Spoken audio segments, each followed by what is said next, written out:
All right, so what would it mean for a theologian to do theology in the first person?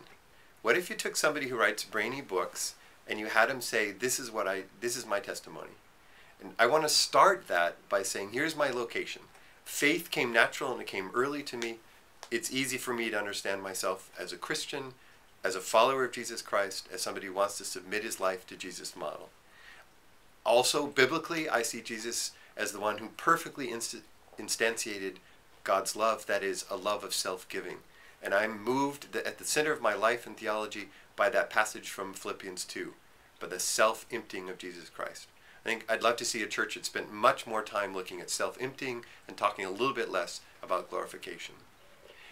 I believe I'm a Trinitarian theologian and a Trinitarian Christian.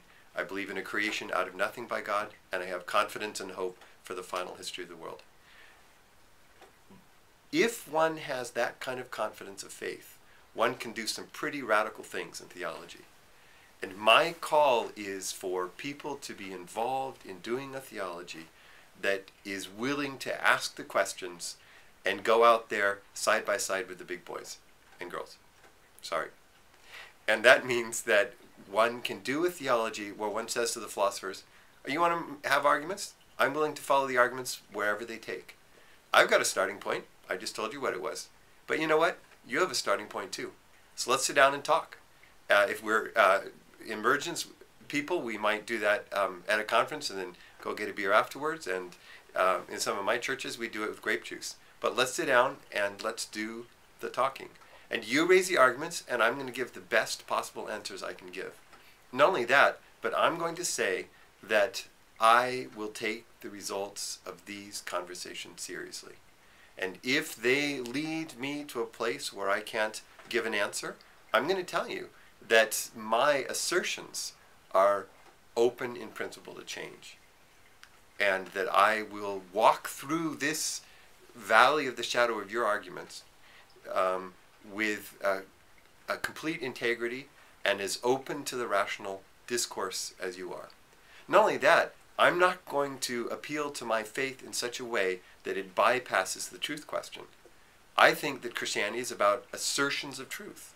I make some claims about the origins of the universe and the direction it's going. And I want to participate with the philosopher in having him or her raise questions about those truth claims that I make. And I promise not to pull the card of dogma out of my pocket at some point to say, look, now I'm safe, I have the total possession of truth, and I don't have to engage with you any longer. We could engage with scientists in the same spirit and with representatives of other religions in the same spirit. That's the calling, that's the project that I'm engaged in. And I think that's what we're involved in doing in some of these activities here at Transforming Theology. But let me just say one thing in closing. I can do that because of a core confidence in the truth that I think I know as a Christian. And I can raise those questions pretty confident that at the end of the day, I can come out where I stand.